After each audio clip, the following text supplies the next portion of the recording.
Hello all and welcome to today's final Bookmas video. Day 12 has finally come and today I'll be talking through the 26 books that I want to read in 2026. Now, as a preface, there are some criteria that I've set for myself with this list. I have put books that have been on my TBR for quite a long while. So either I read them or I DNF them or whatever it might be, but I am either keeping them if I love it or unhauling them. I am not putting any continuation of series on here because I think that is an easy way to check books off and I really want to challenge myself to read something else. And then finally, no new releases on this list. I will pick those up as those come along. This is really to kind of clear out my TBR with a fun challenge. So without further ado, let us dive into it because like I said, I've got 26 books to talk to you about. Some from my physical TBR, not all. So let's just dive into it. No particular order. The first one that I have on here is Passion of Dulce.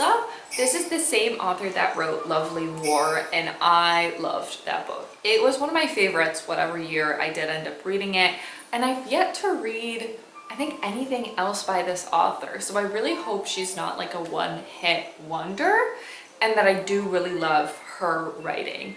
The easiest way for me to find other books that I love is, again, read the same author and see if they hit the same and they're kind of tried and true, and then I know to read more by them. So Passion of Dulce is a bit of a historical fiction, which is, again, something that I don't read too much, but she is a city girl who's been branded as a heretic.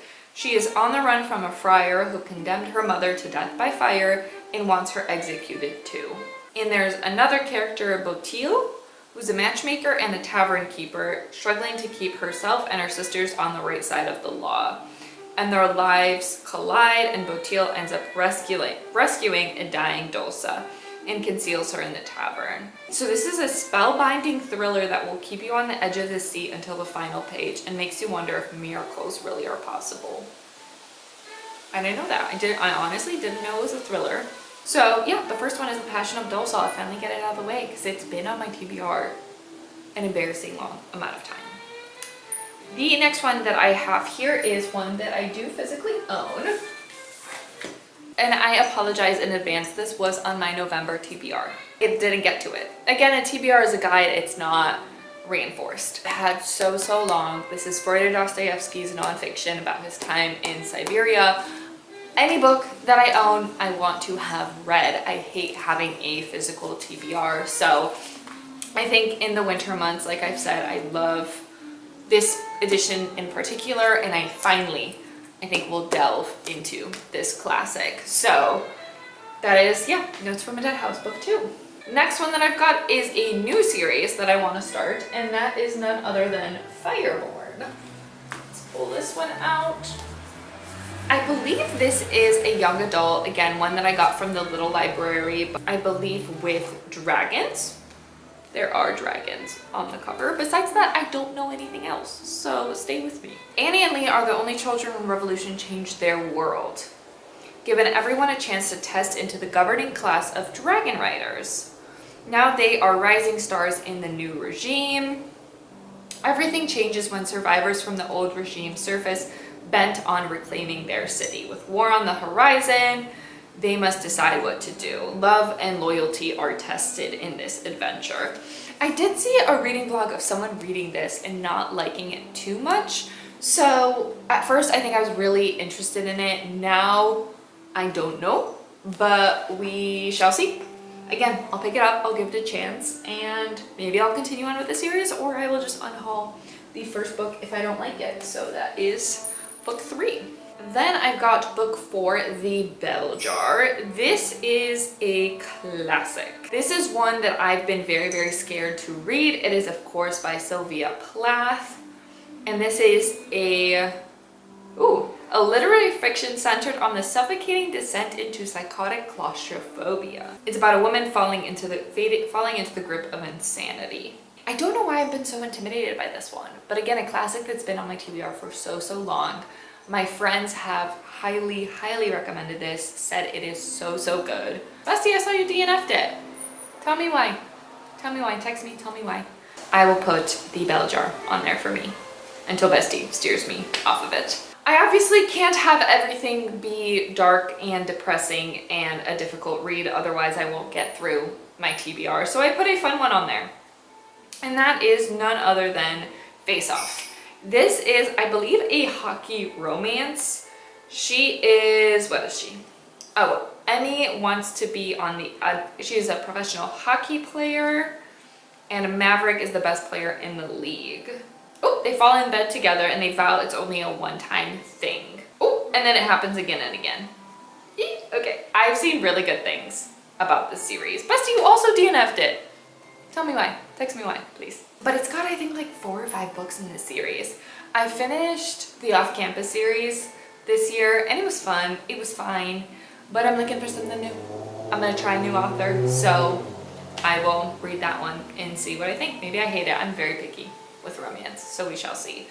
And in the same vein of romance, I've got The Best Thing. I believe this is the only other Mariana Zapata that I want to read. She is the queen of a slow burn romance. Not all of her books have been hits for me, but it's been a hot minute since I've read a Mariana Zapata book.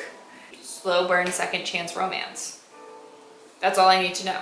I've read Mariana Zapata before, so I will give this a try. Book 7 on here is Darling by Kay Ancrum. A teen girl finds herself lost on a dangerous adventure in this YA thriller, reimagining Peter Pan in Chicago. Yes, yes, yes, I love Peter Pan. I love Peter Pan so much, so a retelling is exactly what I want. This one has such good reviews. I am so excited for this one, so yep, I will get to it when I get to it this year. I've got Madame. This is, again, I believe, a classic that I've had on my TBR for way too long. It is about a self-absorbed Polish teenager as he pursues intellectual maturity and the woman of his dreams, his French teacher, Madame, in communist Warsaw in early 1970s. Trying to read more Polish literature or Polish-centered literature. This one, I will give a try. And again, it's been on my TBR for so long. It's embarrassing. So I finally have to get through it. It's kind of long though, 448 pages. Book 8, I've got Tampa.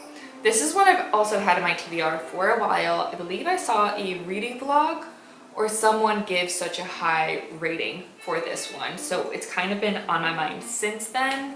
It is about a teacher, a 26-year-old middle school teacher in Florida, recounts her elaborate and sociopathically determined seduction of a 14-year-old student.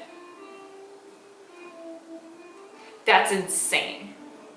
It's a satirical, American Psycho-esque rendering of a monstrously misplaced but undeterrable desire. I don't know if I knew that's what it was about when I put it on my list, but it's on there. I spoke it out into the universe, so I guess I have to read it. The next one is a big classic. Bestie, bear with me. We read War and Peace last year. How do you feel? Okay, bear with me, like I said. How do you feel about buddy reading The Three Musketeers? Please, I can't do it alone. Please. This one, again, just a big classic. I absolutely hate this edition, but this is the only one we have at home. I would probably read on the Kindle or get something from the library. But The Three Musketeers by Alexandre Dumas is witty, blade-sharp historical adventure centered on the thrill of loyalty forged through swordplay and scandal. I don't want to read any more than that, but a classic. It's also very long. It's not that long, 500 pages. Bestie, we did a War and Peace. I think we could do The Three Musketeers, so keep that on your radar. The next one I have on there is Grunt. Every year I try to read a Mary Roach book. I am trying to make it through her backlog. I think Grunt is the last one that I have. And this is I believe about the military and some sort of military tactics. Mary Roach writes very unserious, fun nonfictions where she really goes into the center of the action. She asks the uncomfortable, funny questions and just writes her books with a lot of humor. So you can laugh a little, you can learn a little. It's like the perfect combination of the two. And so, like I said, I'm working through her backlog for that one. Next, I have another one in the series, which is Graceling. Again, sorry, I know this was on one of my TBR videos. I never got to it, but 2026 is the year of starting new series, okay? 2025 was not it. This one is about a girl named Katsa who is able to kill a man with her bare hands. And she meets Prince Po, becomes his friend, and then she learns something about her identity. This is a young adult. I think I missed it when I was a young adult and this was popular, but again, willing to give it a try. I have it. Like I said, worst case, goes back to the little library. So that is Graceling. Now we are on book 13, Nexus. I have read quite a bit of Yuval Noah Harari's backlog. I mean, I've read Sapiens, I've read some of his other ones. This one is The Brief History of Information Networks from the Stone Age to AI. I usually have these just on audiobook if I'm ever doing a long drive or anything like that. I like to listen to these, so I'm just gonna have it as an option. I think it'll be nice to, again, catch up with his backlog and just learn a bit about the world. All right, book 14 is The 10,000 Doors of January. I have been reading a lot from this author. I loved Starling House, I believe was the one I read 2 years ago. This year I read her newest release, The Everlasting. So again, I am working through her backlog quite a bit. The 10,000 Doors, sorry, that's a lot. It is kind of a historical fiction. I did not know that. A historical fantasy that lingers on the ache of belonging and the seductive promise of escaping through words. I don't know if I'm gonna like this, but we'll see. I love her writing. So I'll see. Some people really didn't like it. Some people did. So we'll see what my opinion is. But like I said, working through the backlog of this author's books. Then I've got The Blue Castle, another backlog item for me. I love Anne of Green Gables. I hated everything else in that series. So I'm gonna give Ella Montgomery a try again with The Blue Castle. So this is our main character, Valency. She's 29, unmarried, has been in love. She lives with her mother and aunt. And she finds her only consolation in these forbidden books of John Foster and her daydreams of a blue castle, a place where all her dreams come true. After getting shocking news from the doctor, she rebels against her family and discovers a surprising new world. Oh, this is Ella Montgomery's only books that was published for an adult audience. Interesting. Reading through the backlog, I've got The Blue Castle. Another backlog item that I have is to continue on with Kurt Vonnegut. It has been quite a bit of time since I've read any Vonnegut, and I made it my goal when I think I first ventured back into Goodreads in 2020 to read most of his backlog items. I've failed really bad. So the last one that I have, this is like 3 books in one here, is I believe Timequake is the name of it. Let me see. Yes, Timequake. And Vonnegut's books are a little bit interconnected. You do see some characters coming into different stories, and Timequake is the last one in this trilogy of books that are in one collection. So according to the science fiction writer Kilgore Trout, a global timequake will occur in New York City on 13th February 2001. It decides to wind the clock back a decade to 1991, making everyone in the world enjoy 10 years of deja vu and a total loss of free will. Vonnegut addresses memory, suicide, the Great Depression, the loss of American eloquence, and the obsolescent thrill of reading books. Interesting. Classic Kurt Vonnegut fashion. Absolutely confusing me with that caption, but I think it'll be a fun time. So, Timequake is on that list. We're almost nearing the end, I swear. The next one I have is The Judgment. This is the book I recently picked up from Thailand from my travels, and I try not to let these travel books sit too long on my shelves.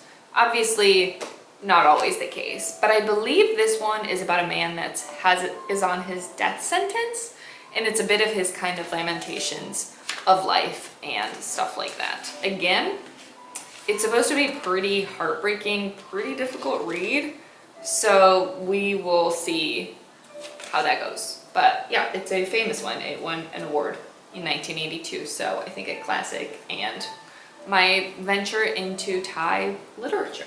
It has been a while since I read any good science fiction, so I am putting Wool on there. I know this is an Apple TV series, so I'm intrigued in watching the show after reading it. and I think people do really enjoy the show. It says, one of the dystopian fiction's masterpieces, alongside the likes of 1984 and Brave New World.